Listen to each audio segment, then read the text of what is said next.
In the continuation of chapter number 5 आज हम topic ले रहे हैं सेंट्रीपिटल फोर्स और banking of roads. So centripetal force आप पहले भी इनफैक्ट सेंट्रीपिटल एक्सेलरेशन हम पहले डिफाइन कर चुके हैं इन चैप्टर वेक्टर्स में, और वहाँ हमने डिफाइन किया था जब भी कोई बॉडी यूनिफॉर्मली मूव करती है सर्कुलर पाथ में तो उस पर एक एक्सेलरेशन एक्ट करता है जिसे हम बोलते हैं सेंट्रीपिटल एक्सेलरेशन। सो अब हम फोर्स की बात करते हैं, यानी कि the force required to move a body along a circular path with uniform speed is called the centripetal force. और सेंट्रीपिटल फोर्स को हम डिफाइन कर सकते हैं as mass into centripetal acceleration AC। Centripetal acceleration हम पहले डराइव कर चुके हैं which is equal to m into V square by R या फिर mr ओमेगा स्क्वायर। तो दोनों फॉर्मूले हमारे सेंट्रीपिटल फोर्स के आ जाते हैं।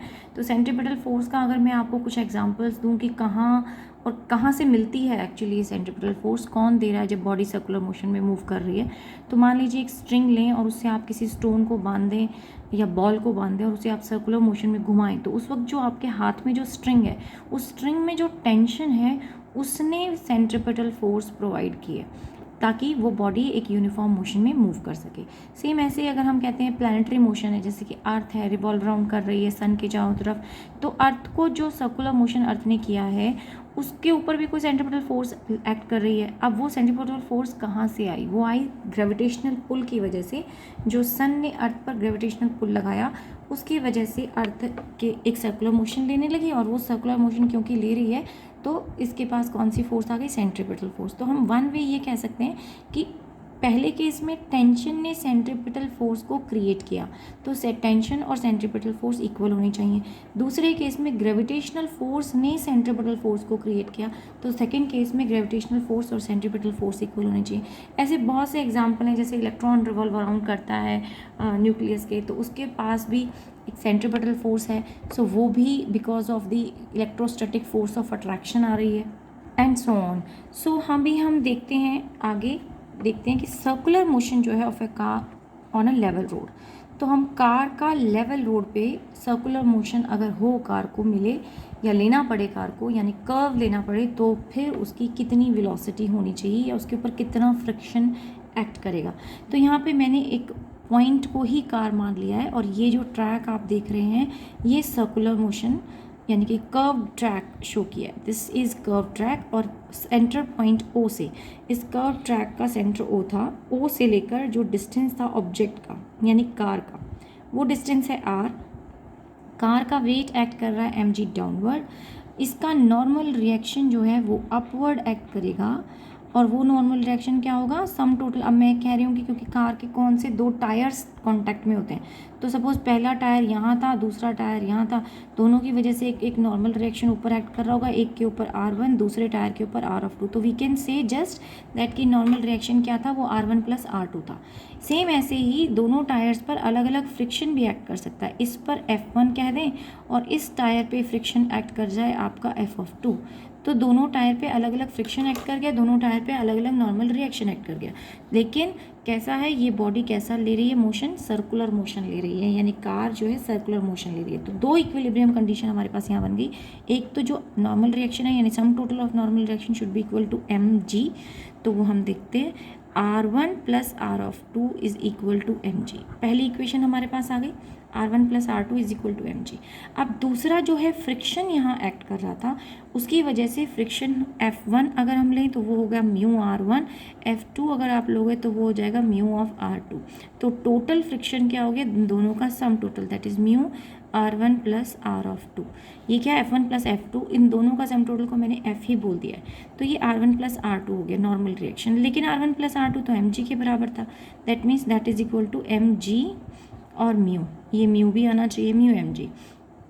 अब ये जो फ्रिक्शनल फोर्सेस को इक्वेशन 1 कहते हैं, लेकिन जब ये सर्कुलर ट्रैक लिया इस कार ने तो इसके ऊपर सेंट्रीपिटल फोर्स भी एक्ट की। अब वो सेंट्रीपिटल फोर्स कहाँ से आई? इस फ्रिक्शन की वजह से। तो इसका मतलब ये फ्रिक्शन उस सेंट्रीपिटल फोर्स के, वो किसके बराबर थी? mv स्क्वायर बाई आर, उसके इक्वल हो जानी चाहिए। तो हम इन दोनों इक्वेशंस को इक्वेट करते हैं, तो हमारे पास इक्वेशन आनी चाहिए mu mg is great equal to mv square by are.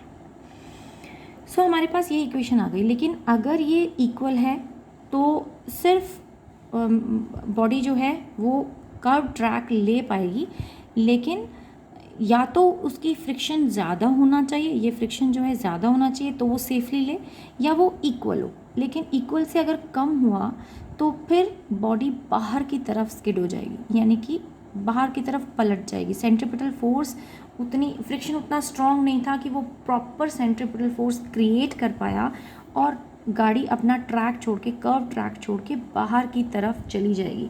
तो ये अवॉइड करने के लिए हम क्या करते हैं, या तो हम फ्रिक्शन को काफ़ी स्ट्रॉन्ग रखते हैं, ग्रेटर देन और इक्वल टू सिंबल आता है यहाँ पे, कि या तो कंडीशन ये देने कि फ्रिक्शन बड़ा हो या कम से कम इक्वल हो। यहाँ पे अगर मैं मास दोनों तरफ कैंसिल कर दूँ तो आपके पास म्यू का रिलेशनशिप आता है ग्रेटर देन इक्वल टू, ये आ जाएगा v²/rg। तो ये रिलेशनशिप आता है। या फिर हम कहें कि वेलोसिटी का ऑप्शन क्या हो हमारे पास, वेलोसिटी कम हो या इक्वल हो किसके, μ/g अंडर द रूट के। तो दो कंडीशन है, देखिए, या तो आप फ्रिक्शन को इतना ज़्यादा, म्यू को इतना बढ़ा दो, म्यू ज़्यादा हो जाए v²/rg से, यानी फ्रिक्शन ज़्यादा हो या तो गाड़ी के अंदर, लेकिन अगर फ्रिक्शन, बस रोड के अंदर, लेकिन अगर फ्रिक्शन बहुत ज़्यादा हुआ तो कार के टायर्स को बहुत ज़्यादा वियर एंड टियर झेलना पड़ेगा और उस सिचुएशन में कार के टायर डैमेज हो सकते हैं।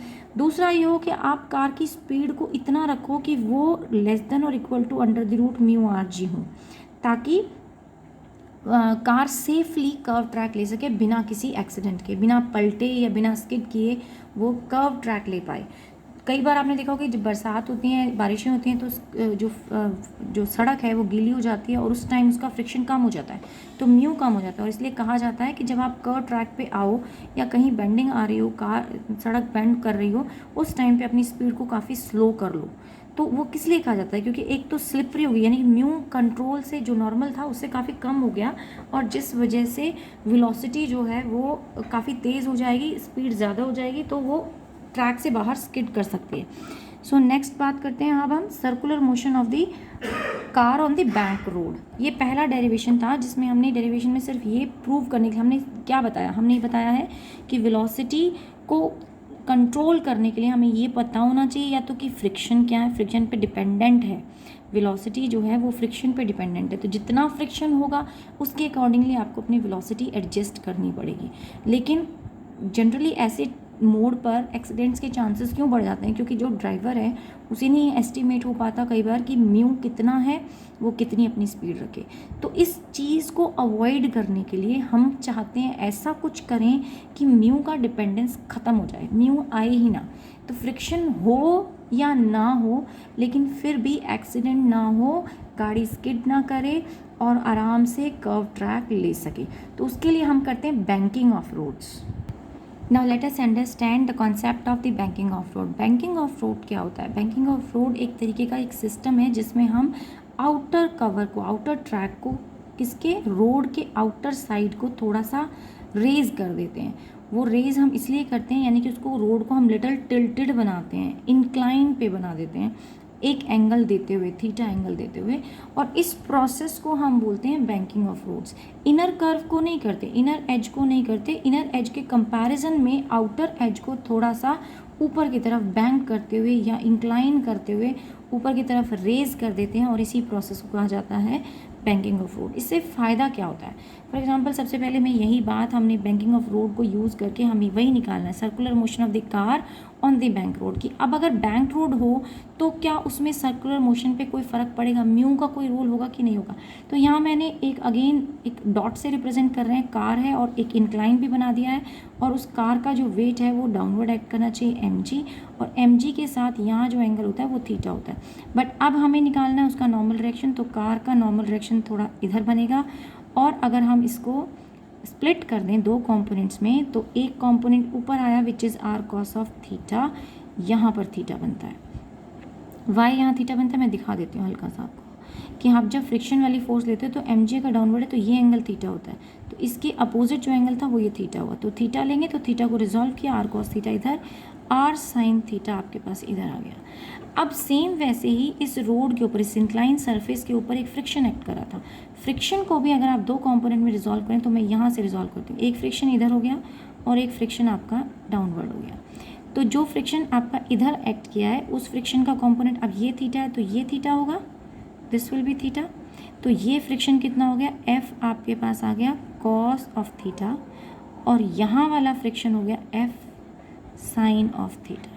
सो दो फ्रिक्शन कंपोनेंट भी हमारे पास आ गए। तो अब हमारा काम क्या है, अब हम इनको रिजॉल्व करते हैं, यानी कि इनको ऐड करते हैं सेम साइड वाले कंपोनेंट्स को, हॉरिजॉन्टल के साथ, वर्टिकल के साथ। तो बैलेंसिंग देखते हैं। पहले इक्वेशन बनाते हैं हम साइन कंपोनेंट्स, यानी कि इन दोनों को यूज़ करते हुए सर्कुलर मोशन में जो आ रहे हैं। तो आर साइन थीटा अंदर की तरफ एक्ट कर रहा है टुवार्ड द सेंटर ओ की तरफ, और दूसरा कंपोनेंट कर रहा है F cos theta, F cos theta कर रहा है, और ये दोनों मिलकर क्या दे देंगे, सर्कुलर मोशन दे देंगे। और सर्कुलर मोशन अगर है तो कौन सी फोर्स लगेगी, सेंट्रीपिटल फोर्स लगेगी, और इन दोनों को हमने इक्वेट कर दिया। दूसरे कंपोनेंट की बात करें, आर कॉस थीटा ऊपर और एम जी नीचे, तो यहाँ आर कॉस ऑफ थीटा ऊपर आ गया, प्लस आपने एक कंपोनेंट और एक्ट कर रहा है एम जी की डायरेक्शन में, वो है एफ साइन थीटा। तो मैं यहाँ प्लस नहीं लेती, इधर इसको इक्वल रखेंगे, क्योंकि आर कॉस थीटा की तरफ और कोई कंपोनेंट नहीं था। नीचे जो कंपोनेंट एक्ट कर रहे हैं वो M G plus this F sine theta. तो इक्विलिब्रियम बनाया, मतलब हमने कहा कि बॉडी को या कार को गिरना भी नहीं है अंदर की तरफ, और कार को बाहर की तरफ भी नहीं पलटना, तो यानी स्किड भी नहीं करना है। तो ऐसी सिचुएशन में वो यहाँ पर इक्विलिब्रियम मेंटेन करके रखेगी, उसे यूनिफॉर्म मोशन मिलता रहेगा, ये वो आराम से स्मूथली कर्व ट्रैक को पार कर जाएगी। तो यहाँ क्या होना चाहिए, ऊपर उछल जाती है अगर आर कॉस थीटा ज़्यादा होता है, लेकिन आर कॉस थीटा बैलेंस हो रहा है किसके साथ, F sine theta and M G, जो कि इक्वल हमने प्लेस कर दी। दूसरा, जो अंदर की तरफ सर्कुलर मोशन वो ले रही है, उन दोनों कंपोनेंट्स ने मिलकर उसको सेंट्रीपिटल फोर्स दिया, तो वो कंपोनेंट्स भी हमने इक्वेट कर दिया। अब इसको रीअरेंज करते हैं इक्वेशन को, तो ये वाली second equation, R cos of theta minus F sine theta, और यहाँ पर इक्वल टू के इधर एम जी बच गया। तो this is your equation number 1, this is your equation number 2। Let us solve them. पहले हम इन दोनों इक्वेशंस को आर कॉस थीटा से डिवाइड कर देते हैं। तो आप दोनों इक्वेशंस को डिवाइड करेंगे, divide both by R cos theta. So जब हम इन दोनों को आर कॉस थीटा से डिवाइड करते हैं, क्या रह जाएगा, you will be then left with, जैसे यहाँ पुट करेंगे, यहाँ पर you will be left with R sine theta by R cos theta आप पुट करते हैं, माइनस में एफ कॉस थीटा कैंसिल हो जाएगा, तो I am keeping it F only, लेकिन नीचे वाला आर बचेगा। यहाँ पर भी साइन बाय कॉस मिलके टेंजेंट बन जाएंगे, आर और आर कैंसिल हो जाएगा, लेकिन अभी हम इसे एज इट इज़ छोड़ देते हैं, वी स्क्वेयर बाय आर, और सिर्फ लेफ्ट हैंड साइड को मैंने डिवाइड किया है, और इस तरफ भी आप डिवाइड कीजिए ये सेकेंड इक्वेशन को भी, तो ये आ जाएगी आपके पास R cos theta by R cos theta, और माइनस में एफ है डिवाइड बाय आर, और अब साइन थीटा बाय, सॉरी ये फोकस से जा रहा था, बाय कॉस ऑफ थीटा, और इस तरफ रह गया आपके पास एम जी की वैल्यू एज इट इज़ रह गई, और ये साइन थीटा बाय कॉस। अब कॉस ये तो टर्म कट जाती है, आर कैंसिल हो जाता है, तो आपकी पहली इक्वेशन बच जाएगी टेंजेंट ऑफ थीटा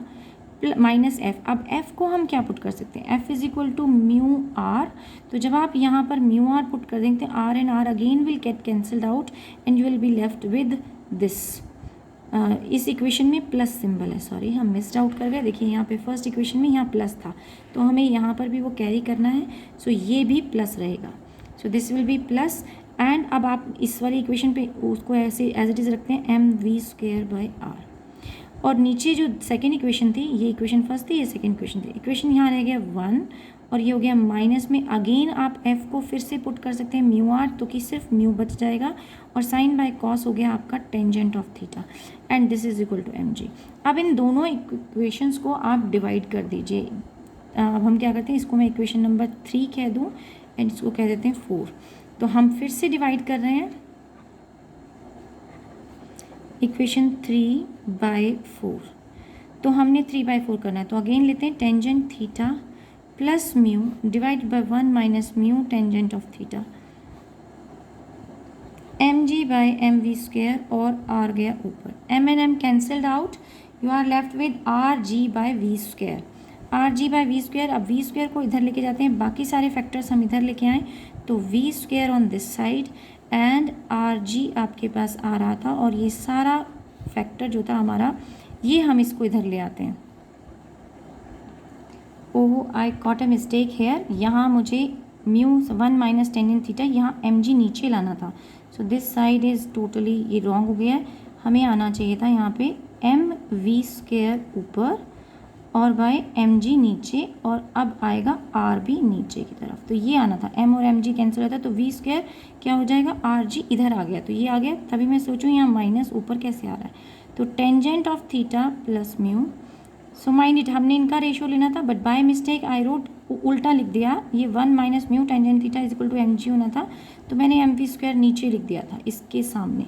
तो अब उसे करेक्ट कर दिया है और वी स्क्वायर यहाँ रहेगा और आर जी जो है यहाँ ले आते हैं हम। तो अब आपकी equation 1 minus mu tangent of theta बच जाती है। And when you remove this square, so आपके पास ये एंटायर टर्म आपकी अंडर द रूट में आ जाएगी, plus mu and 1 minus mu tangent of theta.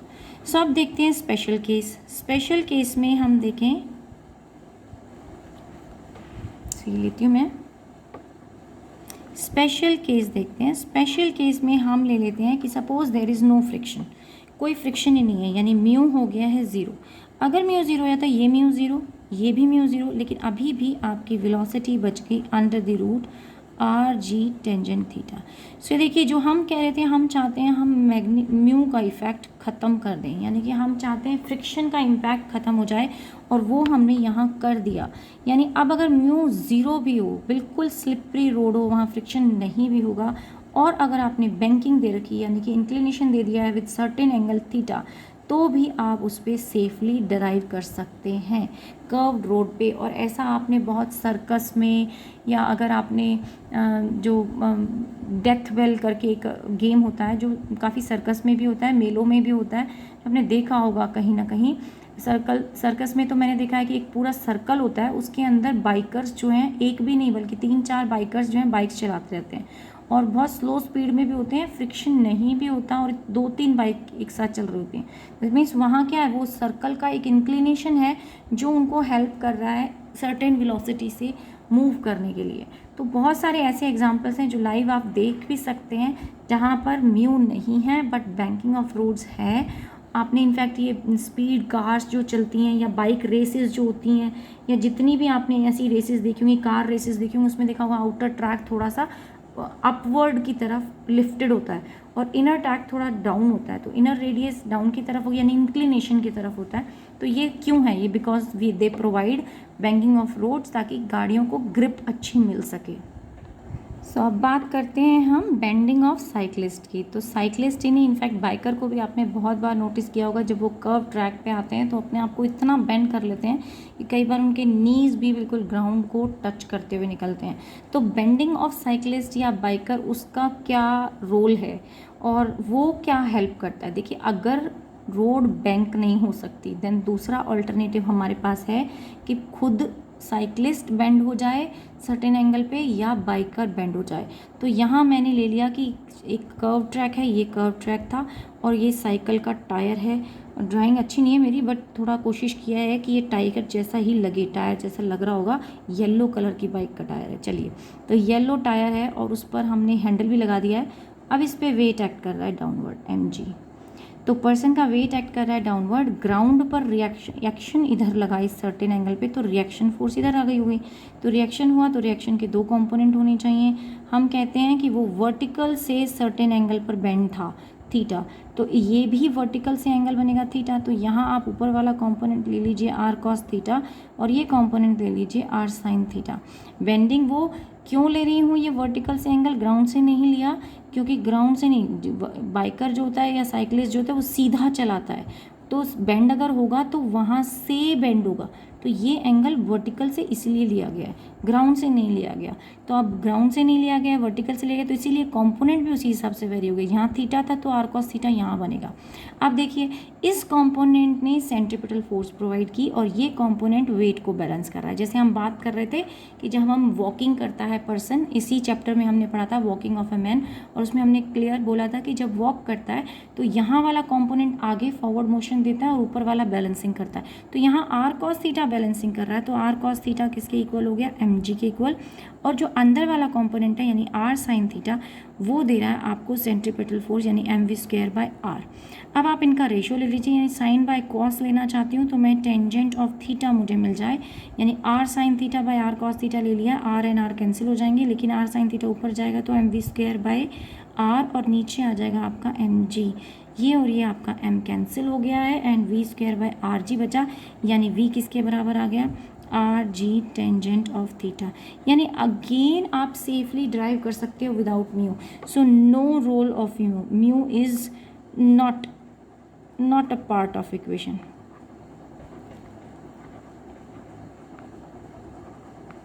यानी पार्ट ही नहीं है फॉर्मूले का। अगर आपको आपका वेलोसिटी आप कितनी भी फास्ट चला रहे हो, जितनी तेज़ आप चल रहे हैं उसी के हिसाब से अकॉर्डिंगली आप एंगल को बेंड कर लें। अब ये वहाँ बंदा कैलकुलेट नहीं करता वहाँ बैठ के, बट जो बाइकर हैं, जो साइकिलिस्ट हैं, वो लर्न करते हैं विद प्रैक्टिस।